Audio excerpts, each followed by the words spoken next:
भगवान शिव को गुरु के रूप में मानकर शिव रूपी गुरु की भक्ति करना और शिव रूपी गुरु को अपने भीतर उतारना, जिसके लिए अपन सब यहाँ पर आए हैं। बड़े भाग्यशाली हैं आप और हम, जो बाबा देवाधिदेव महादेव की पावन धरा कंकर शंकर की भूमि कुबेरेश्वर बाबा की धरा पर बैठकर गुरु की चर्चा कर रहे हैं और शिव को गुरु बनाने का प्रयास कर रहे हैं।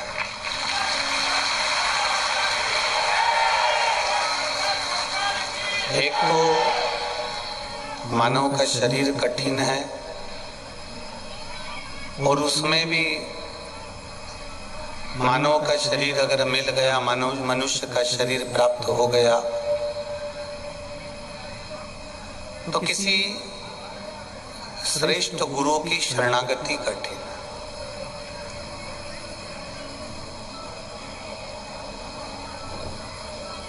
गुरु दो चीजें हमको देता है अपनी जिंदगी में। अगर कोई असली गुरु की पास तुम जाकर बैठ गए, किसी असली गुरु के नजदीक में आप जाकर बैठ गए, किसी असली गुरु के पास अगर आप पहुंचे हो, तो वो आपको दो चीजें दे देगा।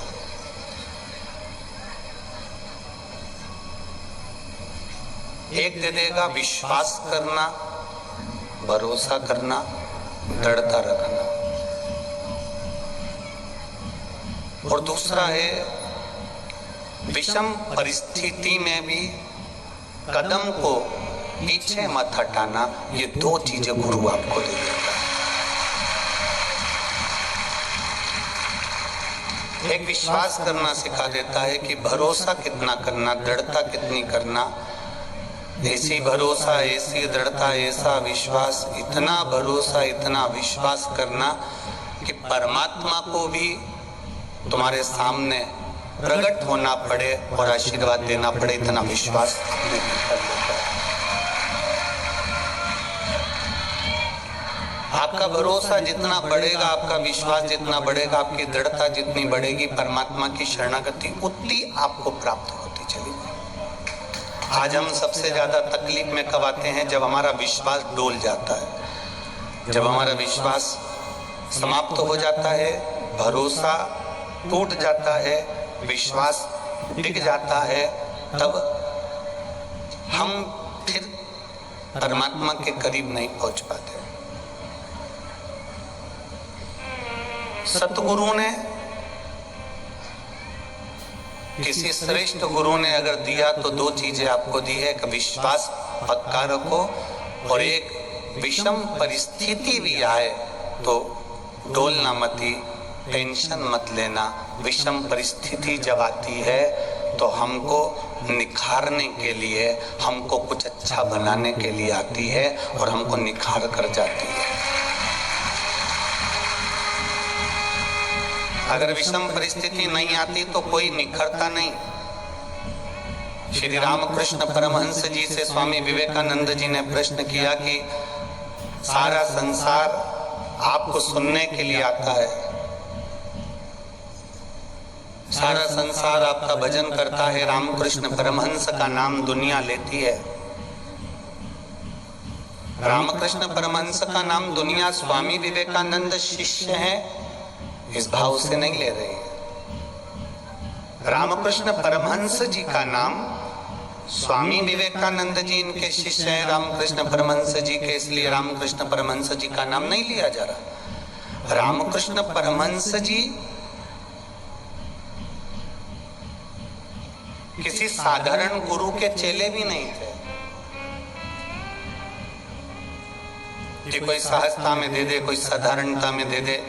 रामकृष्ण परमहंस जी के जीवन का एक आनंद, रामकृष्ण परमहंस जी के जीवन का एक तत्व, रामकृष्ण परमहंस जी के जीवन का एक लक्ष्य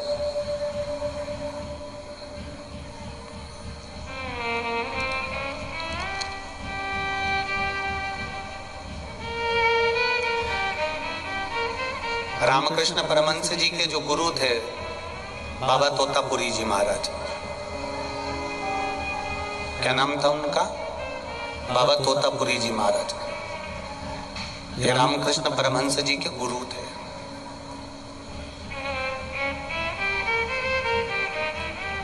एक बार स्वामी विवेकानंद जी ने रामकृष्ण परमहंस जी से पूछ लिया था कि गुरु अपने शिष्य को क्या केवल गुरु मंत्र देता है? क्या केवल गुरु दीक्षा देता है?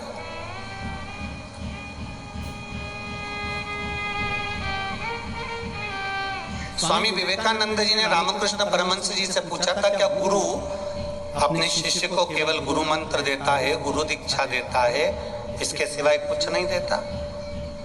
रामकृष्ण परमहंस जी ने स्वामी विवेकानंद जी से कहा, गुरु अपनी पूरी जायदाद अपने बेटे को देता है। सुनना जरा, बहुत अच्छा प्रसंग है। और गुरु पूर्णिमा महोत्सव के इस कार्य में अपन लोग बैठे हैं, बाबा कुबेर भंडारी की भूमि पर बैठे हैं, कंकर शंकर की भूमि है। शिव रूपी गुरु के चरणों में बैठकर गुरु महिमा का गुणगान कर रहे हैं। रामकृष्ण परमहंस जी ने स्वामी विवेकानंद जी से कहा, गुरु अपनी पूरी जायदाद अपने बेटे को देता है और बेटा भी चाहता है कि जितनी प्रॉपर्टी है, पिताजी का जो हैंडसेट है, मोबाइल है, गाड़ी है, बंगला है, जायदाद है, धन है, संपदा है, सत्ता है, वैभव है, सब कुछ मुझको मिले, ये बेटा भी चाहता है। रामकृष्ण परमहंस जी कहते हैं, गुरु सारी जायदाद अपने बेटे को देता है, बेटी को देता है, परिवार को देता है, पर जो शिष्य गुरु की दिन रात सेवा करता है, जो शिष्य गुरु के चरणों को दिन रात संभालता है, जो शिष्य गुरु के कपड़े तक धो देता है, जो शिष्य गुरु की सेवा में लगा रहता है, सब कुछ जब एक गुरु ने अपनी प्रॉपर्टी, अपनी जायदाद, अपनी जमीन, अपना धन अपने बच्चों को दिया, तो शिष्य इतनी सेवा करता है, इसको गुरु क्या देता है? तो रामकृष्ण परमहंस जी ने स्वामी विवेकानंद से कहा, एक गुरु मृत्यु लोक में अपने शिष्य को अगर बेटे को देता है तो जमीन, जायदाद, सत्ता, वैभव देता है, पर एक गुरु अपने शिष्य को देता है तो जो उसके अंदर तेज, जो उसके अंदर बल और जो उसके अंदर भक्ति बड़ी होती है, वो सब अपने चेहरे को उंडेल कर चला जाता है। सब कुछ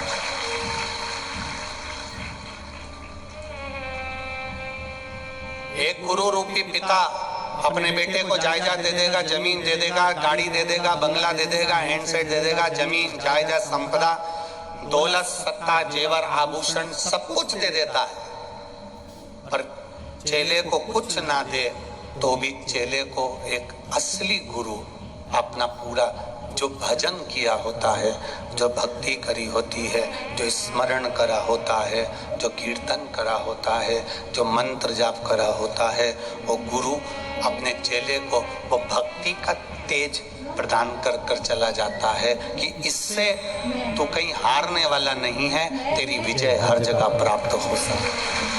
वो बल है गुरु।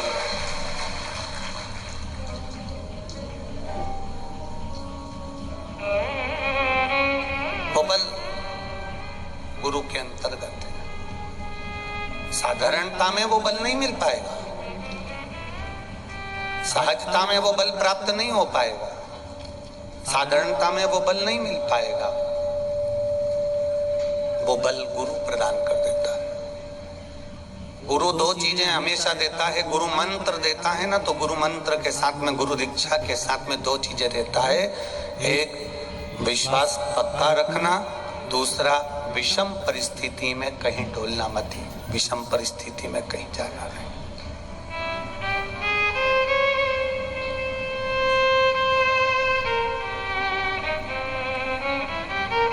और जिसका जिसका तुम गुरु मंत्र ले रहे हो, जिसको तुम गुरु बना रहे हो, जिसको तुमने दिल से गुरु मान लिया, जिसको तुमने हृदय से गुरु मान लिया, जिससे तुमने गुरु मंत्र ले लिया, अब इतना अंदाजा लगा कर रखना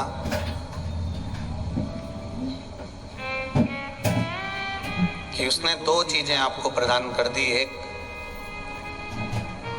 विश्वास और दूसरा विषम परिस्थिति से लड़ने की कला।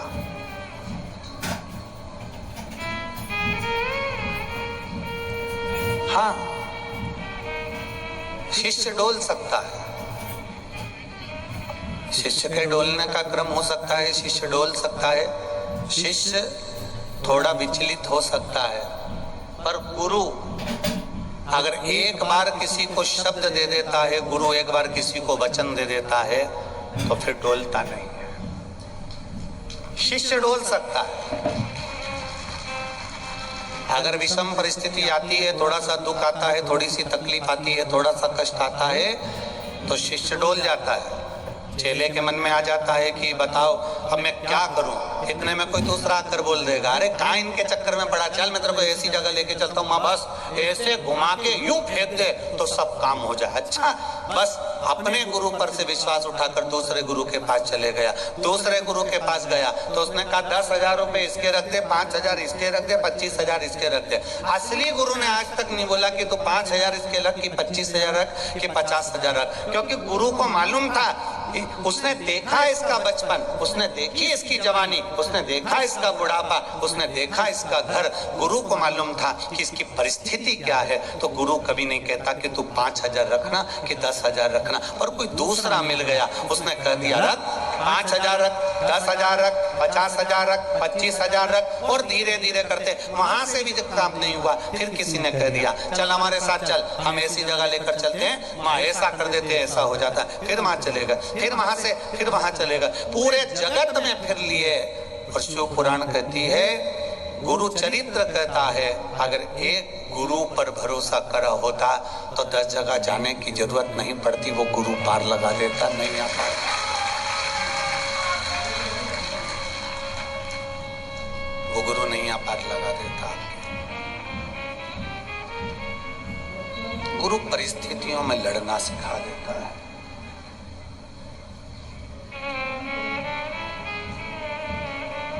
यहाँ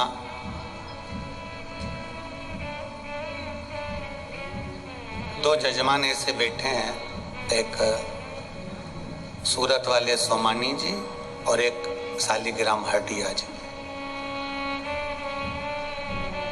एक शालिग्राम जी हरडिया, इनके बच्चे हमेशा कहते हैं, पिताजी पहले आप कितना बोल देते थे, चिल्ला देते थे, कुछ भी कह देते थे, आजकल आप कई सालों से एकदम चुप से रहते हो, बात क्या है?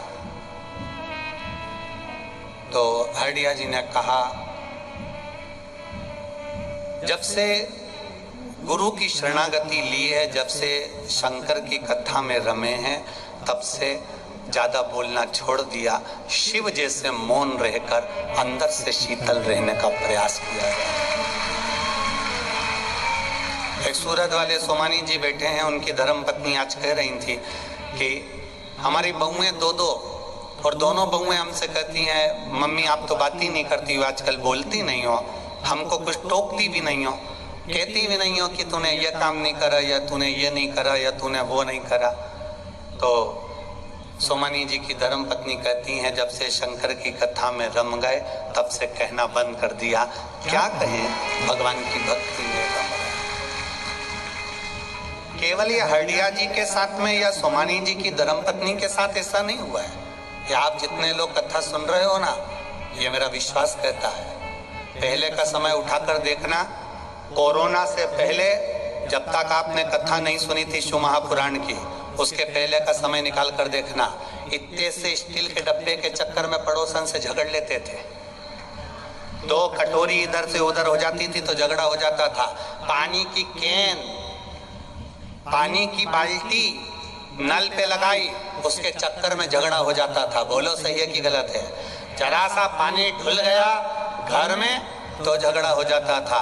जरा सा बहू ने पोछा नहीं लगाया तो झगड़ा हो जाता था, जरा सा छोरा ने कहना नहीं माना तो झगड़ा हो जाता था, देवरानी ने कुछ कहा झगड़ा हो जाता था। पर जब से आप सब जितने आस्था चैनल पर कथा सुन रहे हो, जितने फेसबुक यूट्यूब पर कथा सुन रहे हो और जितने इस कुबेरेश्वर धाम पर कथा सुन रहे हो, मन पर हाथ रखकर बोलना, उसके बाद तुमने अपने आप में कंट्रोल करना प्रारंभ कर दिया, झगड़ा दूर होता है। अब कटोरी के लिए, थाली के लिए, बाल्टी के लिए, डब्बे के लिए, पानी के लिए कोई झगड़ा करता नहीं दिखता। अब झगड़ा दूसरी जगह चालू हो गया, सारी समस्या का हल अब झगड़ा वहां नहीं हो रहा है, अब झगड़ा अब झगड़ा दूसरी जगह हो रहा है। पहले जो झगड़ा हो रहा था वो घर में हो रहा था, अब पानी के चक्कर में, बाल्टी के चक्कर में, नल के चक्कर में, अब झगड़ा बदल गया, अब दूसरी जगह पहुंच गया। पानी का लोटा लेकर खड़ी है, सिर पे पल्लू डाला है, इंतजार कर रही है कब ये हटे। अब वो भी इतनी तेज पसर के बैठी बड़ी आनंद से, तांबा का हंडा में तातो धरो, नीनाए भोला नीला के। अब ये ऐसे पूजन कर रही हो, जो खड़ी थी वो खड़ी है, अब वो लगी है, अब झगड़ा दूसरी जगह चल रहा है। बोल बम का नारा है, अब इसने देख लिया खड़ी है तो खड़ी रहे। अब यो चांदी की थाली में भोजन परोसा, और वो लोटा लेके खड़ी हो।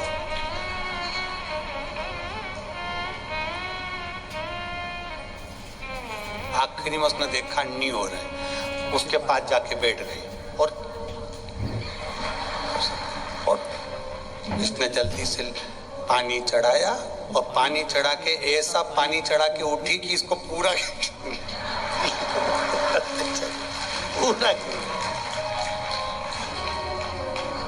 फिर बोली वो तांबा का लोटा और चांदी की थाली, फिर बोली देख के नहीं चढ़ा सकती।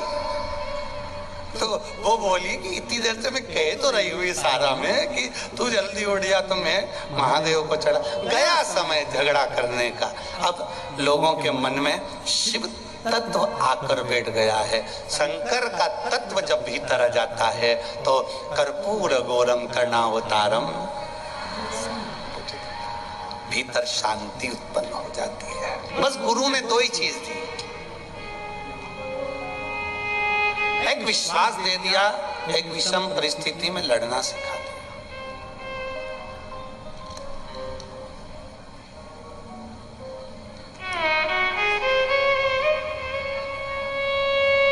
और जब आप विषम परिस्थिति में लड़ना सीख गए,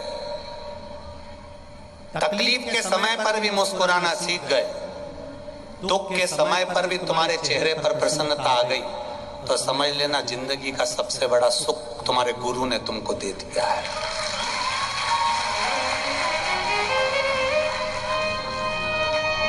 आज कोई पूछ रहा था, गुरुजी हमने तो,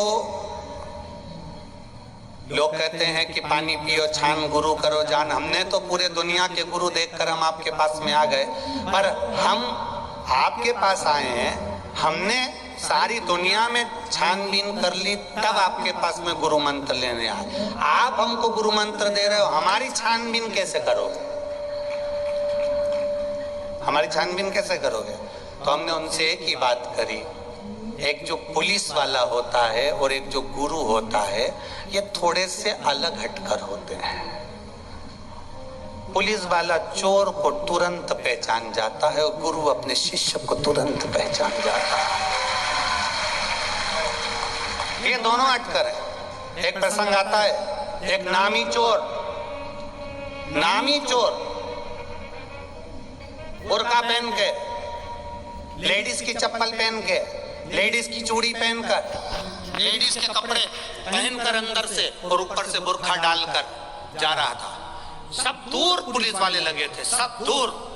उस चोर को पकड़ने के लिए नामी इनाम था, लाखों रुपए का इनाम रखा गया था, पकड़ाई में नहीं आ रहा था और सब लगे हुए थे, पकड़ो पकड़ो पकड़ो पकड़ो पकड़ो। बुर्खा पहना था, जा लेडीज चप्पल, कपड़े लेडीज के, बुर्खा पहना। इतने में एक पुलिस वाले ने अपने सर को कह दिया, साहब ये चोर है।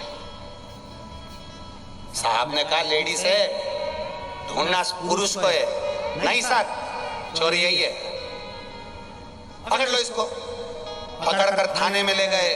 उसने लेडीज की आवाज में बोलना चालू करा, मैं लेडीज हूँ, मेरा नाम ये है, मैं ये हूँ वो हूँ, पर इसने कह दिया नहीं सर, चोर यही है।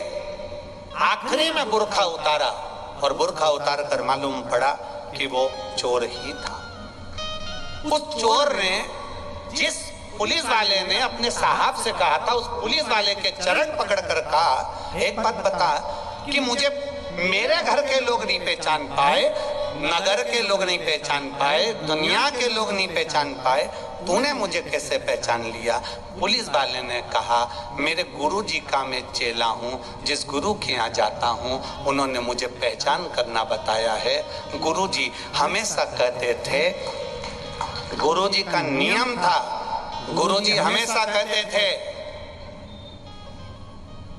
स्त्री सब जगह से नीचे मुंडी कर कर जा सकती है, पर सुनार की दुकान और कपड़े की दुकान के सामने से कभी नीचे मुंडी कर कर नहीं जा सकती, कर कर नहीं जा सकती। ये मेरे गुरु कहते थे और मुझे मेरे गुरु की बात याद आ गई। और आप जितनी दुकान के सामने से निकले आपकी मुंडी नीचे थी, सोनार की दुकान के सामने भी आपने मुंडी को घुमा कर नहीं देखा, कपड़े की दुकान पर भी आपने अपने चेहरे को घुमा कर नहीं देखा। मैं समझ गया, स्त्री होती तो घूम कर देख लेती, ये जरूर पुरुष है। पकड़ा।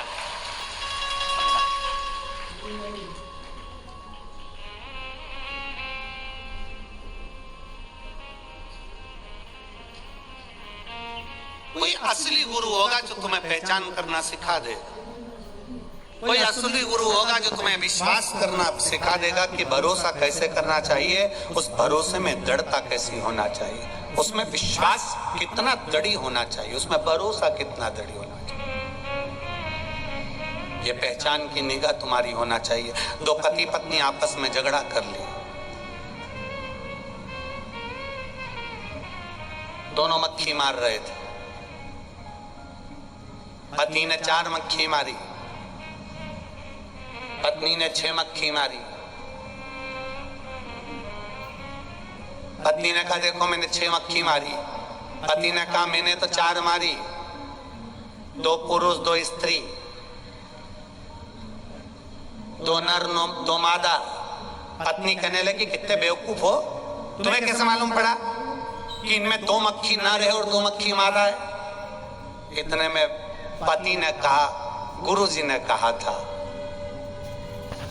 स्त्री दर्पण को कभी नहीं छोड़ती। मैंने जो 2 मक्खी मारी थी वो कांच पे बैठी थी, इसीलिए मुझे समझ में आ गया कि ये 2 मादा है और 2 नर। 2 मादा पहचान करना सीखा। असली गुरु जो होगा जीवन में हमें विषम परिस्थिति से लड़ना सिखा देगा, विषम परिस्थिति से जूझना सिखा देगा। जैसे मेरे भगवान राम को गुरु बाबा ने, चाहे वो विश्वामित्र जी हो चाहे वशिष्ठ जी हो, उन्होंने मेरे राघव जी को, मेरे राम जी को विषम परिस्थिति में लड़ना सिखाया। रामकृष्ण परमहंस जी से स्वामी विवेकानंद जी ने पूछा,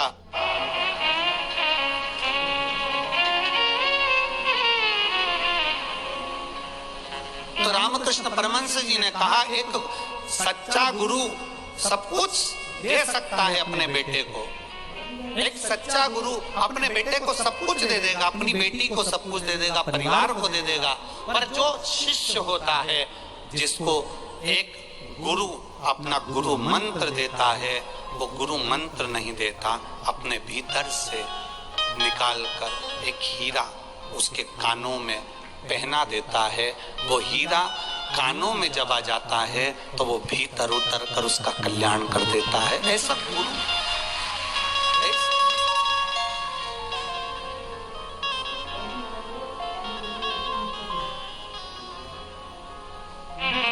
शिव पूरे संसार के गुरु हैं। आप स्कंद पुराण को कभी उठाकर पढ़ना। स्कंद पुराण के अंदर लिखा हुआ है, देवताओं के गुरु बृहस्पति महाराज, राक्षसों के गुरु शुक्राचार्य जी, राम जी के गुरु वशिष्ठ बाबा, विश्वामित्र बाबा, भगवान कृष्ण के गुरु सांदीपनी बाबा,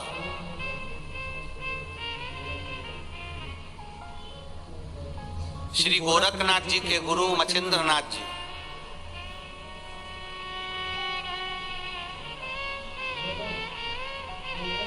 रामकृष्ण परमहंस के गुरु श्री तोतापुरी बाबा, सब गुरुओं का वर्णन दिया गया।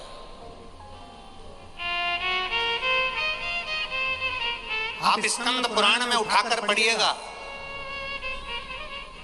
सब गुरुओं का व्याख्यान वर्णन किया गया। साथ में ये भी लिखा गया कि पूरे मृत्यु लोक में संसार सागर का जलचर, थलचर, वायुचर, जीव जंतु, पशु पक्षी, मनुष्य, मानव, स्त्री पुरुष, बच्चा बूढ़ा, सौभाग्यवती, विधवा, कुमारी, अन्य जितने संसार सागर में लोग रह रहे हैं, देवताओं के गुरु बृहस्पति महाराज, राक्षसों के गुरु शुक्राचार्य जी, पर संसार का गुरु कौन है? तो स्कंद पुराण में कहा गया संसार सागर का केवल एक गुरु है और वो शिव रूपी गुरु है, उसके सिवा। मृत्यु लोक का संसार सागर का एक गुरु माना गया, वो शंकर है, वो शिव है।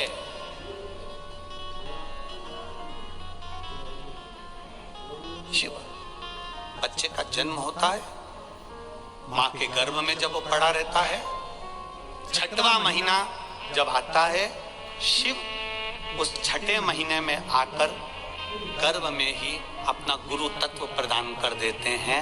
तब जाकर वो 9वें महीने तक पनप कर जन्म लेकर संसार सागर में फिर अपनी जिंदगी को जीता है।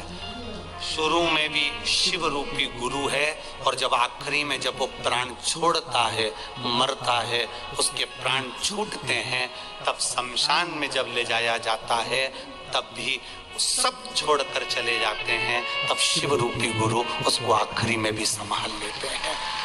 जन्म से भी शंकर है और मृत्यु में भी शिव है।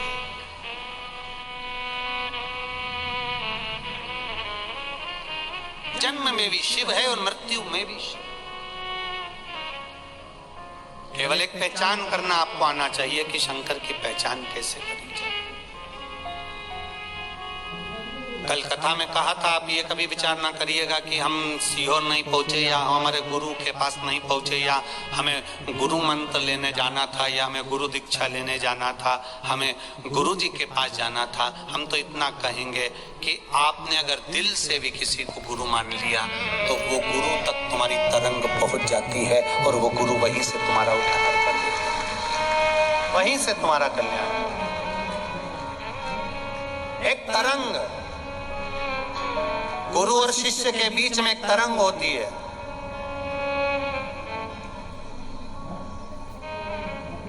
गुरु और शिष्य के बीच में एक संवाद होता है। इसीलिए वो कहे ना, मेरे बाबा तेरी नौकरी